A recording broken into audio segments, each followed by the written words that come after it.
It has been 2 long years since my last bullet journal setup thingamajig. Here we go again. So this is going to be my 4th bullet journal, and since I have changed things up a bit, I figured another video is due. As you can see, I'm still using the exact same type of notebook, although this one was bought directly in a shop in Berlin and not ordered on Amazon. And it's slightly different from the previous 3 that I've used. The paper seems thinner. Like later on you can see using a marker I've used for the previous 2 years. It actually bleeds through the paper. The paper is generally, just feels different. And the fonts are different, and the index page only has 2 pages as opposed to 3 in my previous ones. So I'm not sure if it's the new version of the journal they have or if it's just a different batch I got. Yeah, so that was me trying to break in the spine. I probably did it wrong. I probably ruined the entire thing, and now my bullet journaling is not going to work. I've never done it before. It seems to work fine, so I don't know. Just figured something new to try. And here's me being slightly thrown off with the 2 pages of the index instead of the 3 pages I'm used to. Okay, warning. A kind of a mini rant and or confession thing incoming. This is something I was guilty of myself and maybe still am. You know how you look up bullet journal online and you see those beautiful pages on Instagram and Pinterest, and there are watercolors and there are crystals and animals and what have you, and beautiful, amazing handwriting. And you might feel a little bit discouraged. I know I did. I was like, oh, I want mine to be just as pretty and amazing. And the result wasn't as stunning, and I was a bit put off, and they might have done a double spread in acrylics and called it doodle page, which really didn't serve its purpose but looked pretty cool when I posted the picture online. But that's really not the point. And while I do want my journal to spark joy when I look at it, I have come up with something different for this one that I'm setting up now. I think the only drawing I did in my 2019 journal was a sketch, which was a plan for a crochet doll I was working on, where I didn't have any paper and I just drew something, measured it, was the perfect size for it as well, and then I used that. And in the one before that, I also made patterns for my crochet project, which was handy.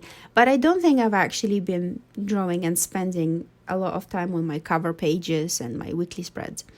And I'm trying to make them as quick and to the point as possible so that I could do them really fast and not have to bother. Anyway, so this is why I'm not doing a pretty cover page in this one. I'm trying to be more productive and efficient with my time, and that's one of my goals for next year. That being said, I am still going to use a ton of washi tape because washi tape makes me happy and it looks nice and it's relatively quick and painless. This is the future log I'm setting up right now, and I have assigned a different washi tape for each month. So I'm going to mark it over here so that I remember what goes where, because reasons. Anyway, and this time I'm doing it on 4 pages as opposed to 2 pages. I feel like I don't really have the need. I didn't last year. I don't really have the need to see the entire year at a glance, but I do need more space to write down things like birthdays, holidays, kindergarten holidays, and various other events that I want to see way ahead of time. So that's why I'm doing it 3 months per page, and double page spread, 4 pages going for this one. Now, there are multiple ways you can set up your future log. I mean, for starters, you don't need the washi tape. You don't really even need those boxes. I mean, you could have everything on one page. You could have everything spread to 2 pages, 3, 4. You can do 12 pages if you're so inclined. Something I did for this current year that I need to change for the next year is I had 6 boxes per page, 2 pages total, and I had quite a bit of room underneath the boxes. Well, not that much, 7 tiny lines to write the events in. But especially with rescheduling various appointments, I actually started running out of space. So for next year, I want to have more space, therefore less boxes per page. So this is a new one for me. I haven't done it this way before.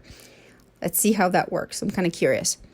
Find that they're a bit short, so I need to be a lot more bullet pointy with my writing and summing up of events, which is a good thing. Less words, better, which is the opposite of what I'm talking right now. But yeah, as you can also see, I don't use rulers for any of the boxes. There are a lot of lines and they're all going to be crooked and wonky and wobbly, and that's fine. And if I make mistakes, that's also fine. I can cross things out. I can glue things on top of other things if I messed up a lot. And I'm going to be using that little piece of paper to prevent smearing because it kind of annoys me. It makes me sad to look at this pretty white page with nasty smears on it. But hey, that's life and that's fine. And there will be plenty more in the future. The boxes aspect, it takes so much time. I mean, you need to write all the days of the week and all the days of the month, and you need to make sure you don't mess it up. So I'm constantly looking at my phone as I'm doing this to make sure, it starts on the right day and it ends on the right day, and I don't put 31 days in February or whatever. But those boxes are very important for my brain to register the month correctly and to know where I am. I mean, I've seen people draw those tiny boxes on each single page inside the bullet journal, whether it's the weekly or the daily, just showing which week they're on. I think that's a bit of an overkill, but I only do those pages in the future log view place of the year. The next page is the same page that I've described in my other bullet journal video. And it really hasn't changed. And I haven't seen all that many people. I haven't seen anybody else use it, but it's not like I went looking. Future log, very handy when you're scheduling things towards the end of the year and you're trying not to lose them and forget about them when you create your future log in the next book. Something I also find very useful is color coding stuff, where, let's say, all the birthdays are one color, all the doctor appointments are another color, holidays where there's no school, no kindergarten, no work, another color. Like, I highlight the holidays on the boxes themselves. I mean, they have to be useful somehow, right? And then I just copy the highlight with the name of the holiday below the box, and I have all the holidays and the trips and the birthdays and the events and the doctor appointments, everything in there. It helps when it's different colors, makes it harder for me to forget and leave things out. And those multicolor pens that kids like? I like them too. One pen, 4 colors. I actually got a new pen that's 8 colors. So now I have even more colors to play around with. But the beauty of it is that I have this tiny pencil case that's lying around on the screen somewhere, where, I only really need like 3-4 pens in there and a marker, and it's always there together with my bullet journal. And whenever I go, I always take those 2 things. So I always have everything I need to create a new spread if I need one, which doesn't really happen because I'm very organized now because of this. But yeah, easily write stuff, jot down any notes I need. And it's much easier to do when your supplies are limited to a small, tiny pencil case, as opposed to like, a desk full of a bazillion colors and paints and stickers and what have you. Just makes it easier to do it on the go. Next up is my must-have extra page, my yearly mood tracker. And the person who created it first called it A Year in Pixels. Sadly, I have no idea what that person's name is, but thank you. I don't think I would have come up with this myself, but I use it. I find it very helpful and they're pretty interesting to look back on it at the end of the year. So what you do is you draw this big box where you have months going down and then the days go across. And so for each day you have a corresponding little square, and at the end of the day you color it in. Now you need to assign a mood to a color, and that's the color you color it in the end, depending on how you felt. I've seen some people split it in two because they have lots and lots of different moods, and then they say, oh, in the morning I felt this way and in the evening I felt that way. I'm pretty basic. I picked I picked 7 general moods that go on a kind of scale for me in my brain. That works. I've been using pretty much the same scale for the past 3 years, so I'm not going to change it. What I am adding on to it is the little box next to it, where at the end of the year I'm going to count all of the days of that color and write down the number and see. I mean, you can visually see, but this way I'll have exact numbers because science. I'm not sure what I'm going to do with it, but I think it's going to be an interesting experiment. My collections pages are pretty straightforward. There is the wish list, which is a list of things I wish to get, buy, purchase, get gifted. Then there's the films and shows, which is just going to be a long list of things I want to watch. I've added a small rating system, color-coded as usual, where, depending on how much I like it, I can do the little circle or draw a number in different colors or same color. It's just an option. Also, if I feel like reviewing it or writing a couple of thoughts on the movie / show, season, whatever. You can also put the different seasons in there as well to keep track of what I've seen and what I've not. Basically, any reviews I feel like writing would go into my daily log, and then the page number of where it is just going to go back in this list in the appropriate color, of course. After this, I have my Projects 2020 page, color-coded, of course, because why not? I have a very multicolored pen. I don't know, can you hear my son in the background singing songs? So different ideas I have for things to do, write, animate, draw, crochet, go in here. Sometimes I have an idea for a comics, which is going to be written in light blue.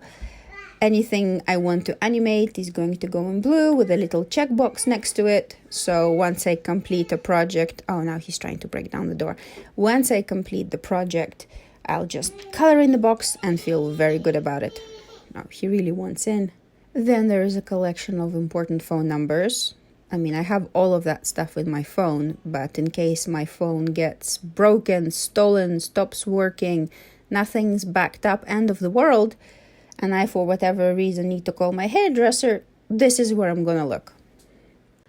And last but not least, the goals of 2020, aka New Year's resolutions, aka list of things I wish I'd accomplish, but probably will never do.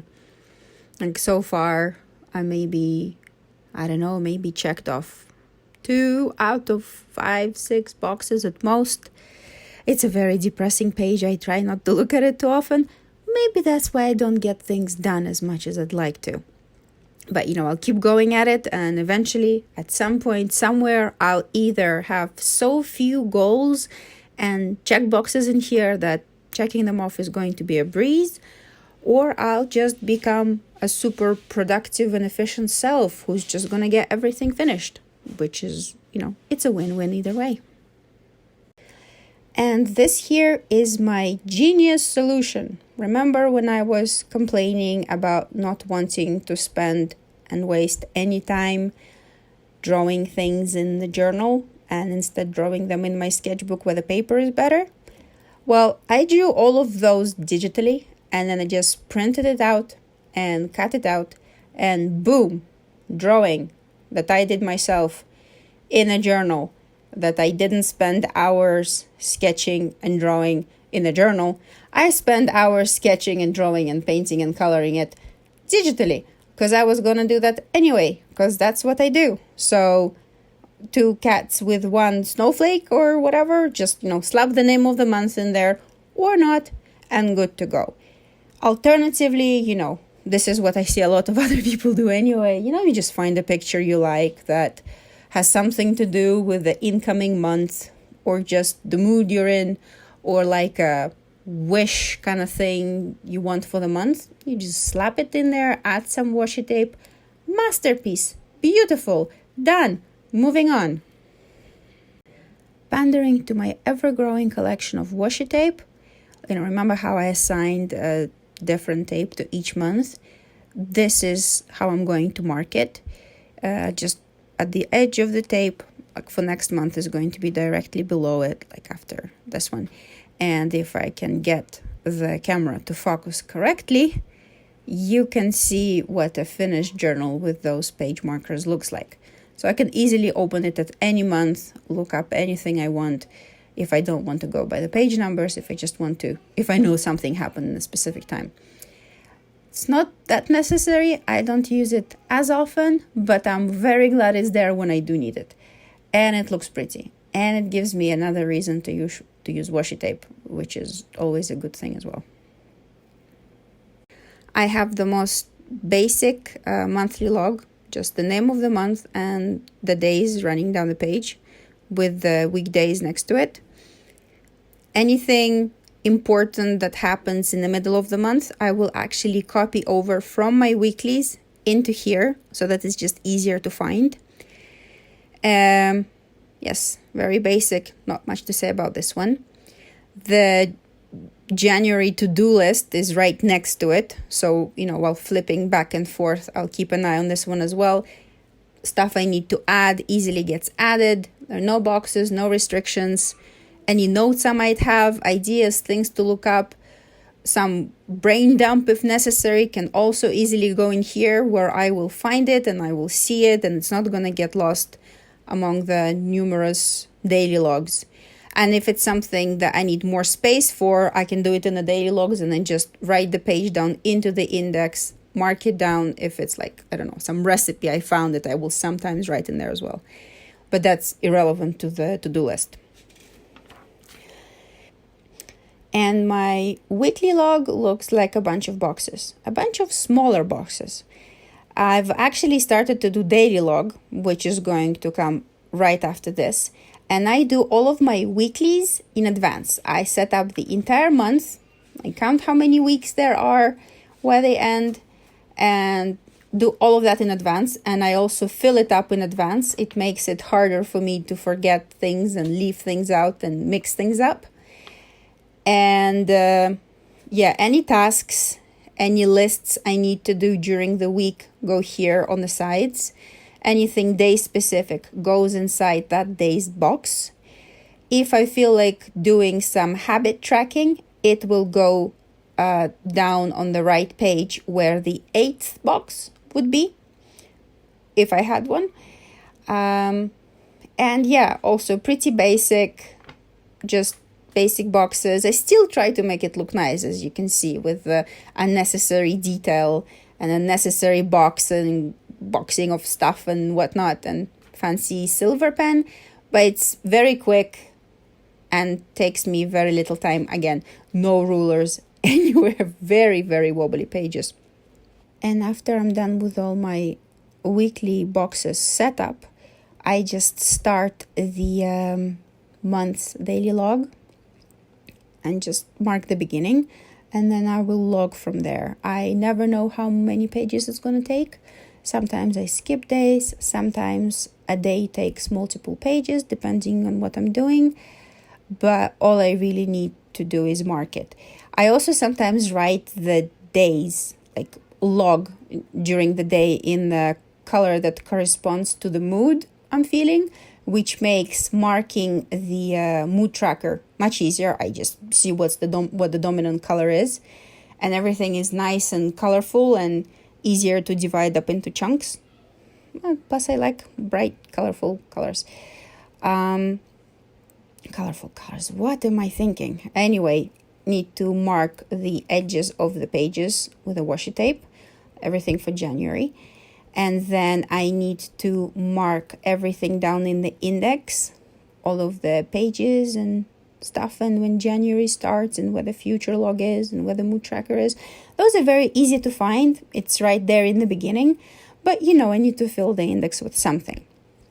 Also, any other collection or tracking page or whatever else I want to add, if it's something I need to constantly keep checking, I'll just write them at the very back of the journal and just, go from right to left and then mark them down in the index at the very, very end, because they're the pages at the very, very end.